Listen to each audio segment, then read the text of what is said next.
Greetings, mortals. It is I, Luther, here with another episode of Tapes of the Lost. Tonight's tale is not about a ghost. It's not about a beast. It's about a man, made of blood, myth, and murder.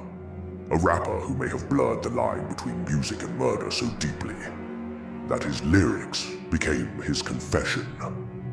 This is the story of King Von, the star who might have killed in plain sight.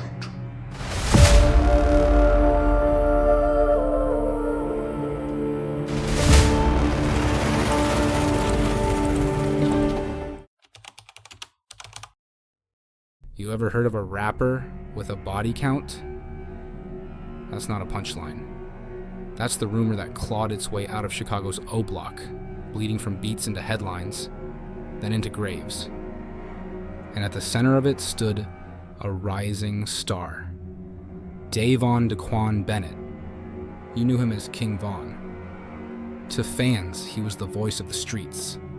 Sharp, magnetic, mythic. To enemies, a walking ghost, a man who smiled before pulling the trigger.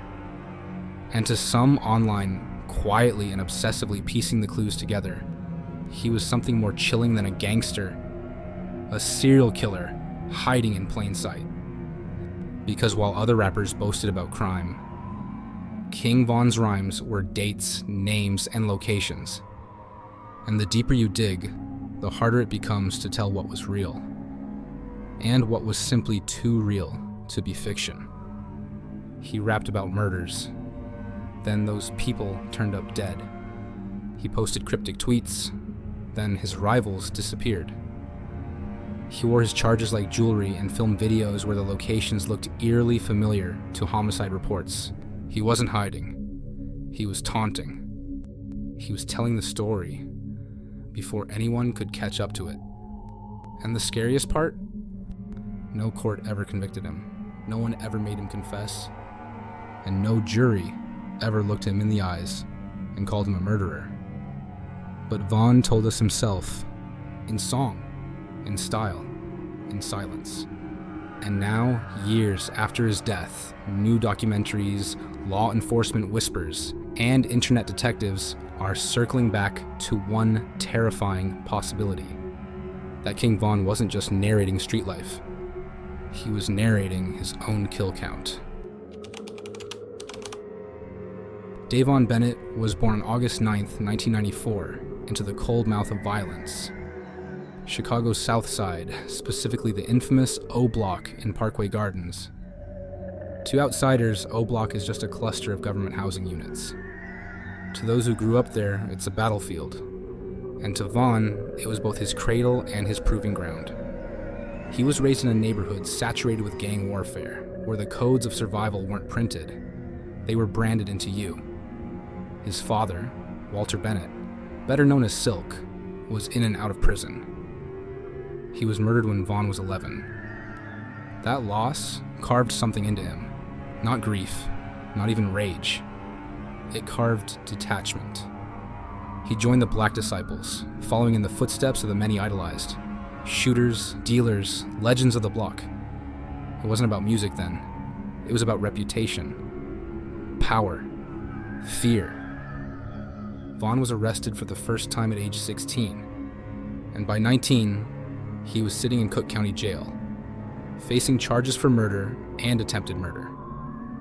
Most people don't come back from that. King Von walked out acquitted. What he did next wasn't retreat. It was reinvention. Lil Durk, already a rising name in Chicago rap, saw something in Von, his charisma, his intensity, his chilling calm when speaking about chaos. Von wasn't just another shooter turned rapper. He was a narrator, a myth maker. And so Durk signed him to Only the Family. Von had never touched a studio mic. Within months, he dropped Crazy Story. Within a year, he had millions of streams. And within 2, he had a platinum plaque, a growing fan base, and more enemies than ever. But here's the thing that unsettled even his peers. Von wasn't using music to escape the streets. He was using music to document them. His songs weren't just inspired by real events. They were, according to fans and even investigators, play-by-play confessions with the names changed. Sometimes not even that. He tweeted after the deaths of rivals. He joked about bodies in DMS. He appeared in interviews, laughing about street lore that lined up perfectly with real Chicago homicide cases. Vaughn didn't rap like he was dramatizing. He rapped like he was remembering. And behind every verse, behind every beat, there was a body. This is where the music stops being metaphor, where lyrics start reading like police reports, where the bodies start piling up. By the time Crazy Story went viral in 2018, King Von already had a reputation, not just as a rapper, but as a shooter. Not hearsay, not rumor. Allegations, arrests, cases, deaths.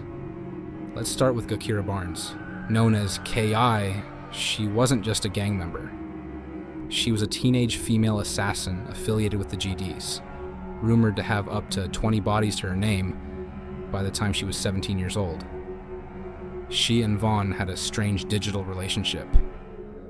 Flirtation in public tweets, death threats in the DMs. On April 11th, 2014, K.I. was gunned down in a hail of bullets.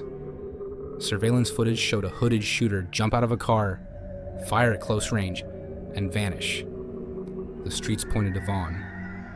The police had his name in the file. He was the prime suspect. But the case was eventually closed, with no conviction. Then came the case that could have ended everything. Malcolm Stuckey, 2014. Vaughn was charged with first-degree murder and 2 counts of attempted murder. Prosecutors claimed he and an accomplice opened fire at a gathering, killing Stuckey and wounding 2 others. Vaughn spent nearly 3 years in Cook County Jail, awaiting trial. But then, all charges dropped. The witness wouldn't testify. Vaughn walked free in 2017. He beat 2 major cases, both murder. Now look at the music. In songs like Took Her to the O, Vaughn details a hit job where a woman leads him to an enemy, and he kills the man execution style. In Armed and Dangerous, he raps, "Police steady watching me. Every day they clocking me. Red alert, armed and dangerous.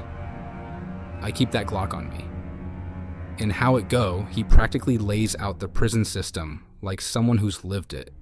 Not just as a visitor, but as someone who danced with death inside a cage. Investigators believe that several of Vaughn's songs mirror the real timeline of street murders in Chicago, down to names, locations, and methods. And then there were the tweets. "I got a few bodies, how many you got? Vaughn a serial killer, and y'all let him rap about it. Me and Kai had something special, then I made her meet God." Were they jokes, bravado, or were they trophies? Because that's what chilled people the most. Vaughn didn't seem haunted. He seemed amused. And if the rumors are true, if the street reports and deep dive YouTubers got even half the story right, then Vaughn wasn't just part of the gang war, he was an apex predator in it. And the scariest thing about apex predators, they don't see what they do as evil. They see it as natural. By the time King Von released his debut mixtape, Grandson Volume 1, in 2019, his status was already solidified. To fans, he was a lyrical genius, street Shakespeare in a Gucci tracksuit. But to detectives in Chicago PD's gang unit, he was an unsolved riddle with a rising kill count. See, it wasn't just about K.I. and Stuckey anymore.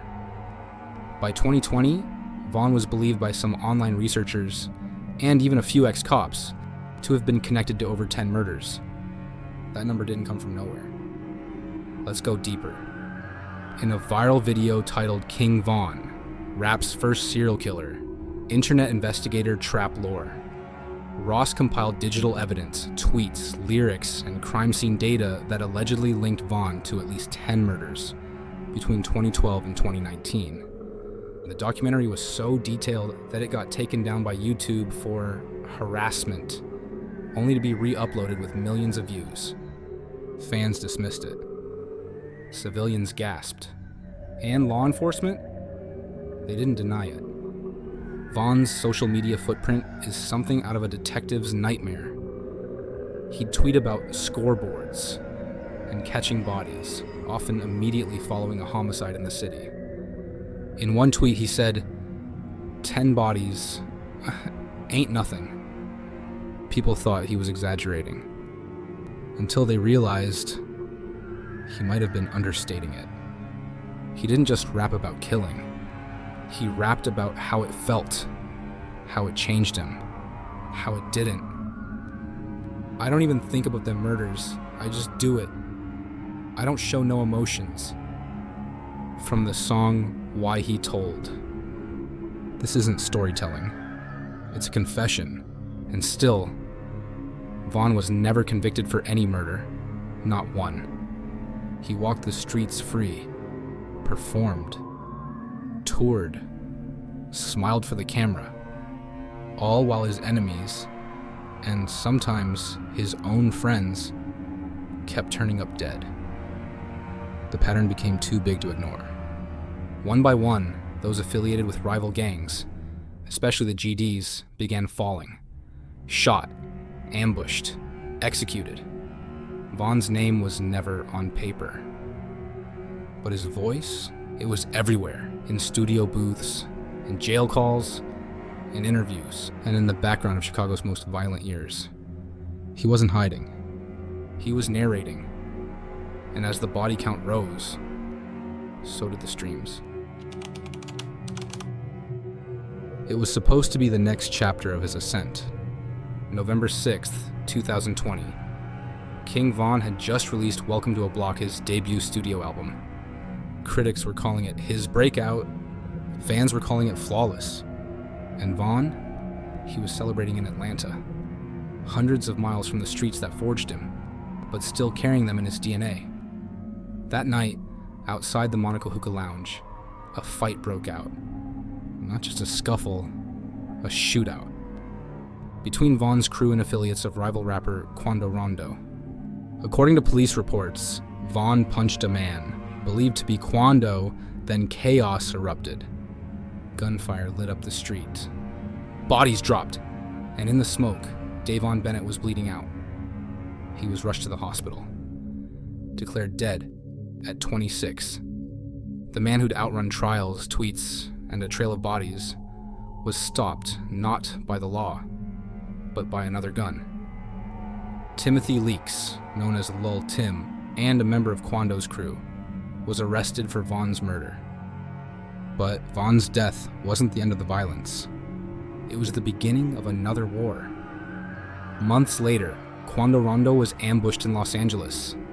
His cousin was killed. Rumors swirled that Vaughn's allies, maybe even OTF, were involved. Then came whispers of federal indictments, surveillance, and revenge killings. What began as drill music had morphed into real-life tribal warfare, and Vaughn's death became a rallying cry. Fans mourned, rivals mocked. The streets bled, and somewhere in the shadows, his lyrics started sounding like prophecies. Vaughn was a demon. That boy was different. Those words didn't come from a hater. They came from his own cousin, rapper Cowboy, in an interview after his death. There's no denying Vaughn was talented. But what made him terrifying was that his art and his actions were never separate. He lived his raps, he weaponized rhythm, and every bar came with echoes from the grave. So when people ask, was King Von a serial killer? They're really asking, can you kill a dozen men and still die a legend? In the end, King Von became more than a man. He became a myth, a cautionary tale, a cipher for everything terrifying and captivating about the street to stardom pipeline. The media couldn't decide what he was. Was he a misunderstood product of his environment, rapping about trauma and systemic failure? Or was he a serial killer who used beats instead of alibis? Documentaries, YouTubers, and bloggers turned his life into content, breaking down tweets, pausing lyrics, mapping bodies to bars. Detectives, now with no trial to run, quietly combed through digital evidence. And fans, they divided. Some still wear his name like a badge. Others whisper he was a monster in designer clothes. The truth? It's messy. Legally, Vaughn was never convicted. Morally, culturally, spiritually, his story is a blood-soaked question mark. Was he the face of drill? Or the ghost who built his empire on real graves? His albums still stream. His music still trends. His story still gets dissected. And not because of a beat, but because of that question. How do you separate the art from the artist when the art is the crime? Vaughn once tweeted, "I'm not evil, I just seen evil too young." And maybe that's what makes this story so chilling. Not that King Vaughn was a killer, not even that he rapped about it, but that he made us all sing along. Legends are often written in gold, but some are carved in blood. King Vaughn wasn't a ghost story. He was a man walking through fire, smiling at the flames. Whether you see a victim or a villain, one thing is certain. The streets don't forget, and neither do we. Until next time, mortals, like, subscribe, and remember, some storytellers don't make things up. The truth is sometimes stranger than fiction.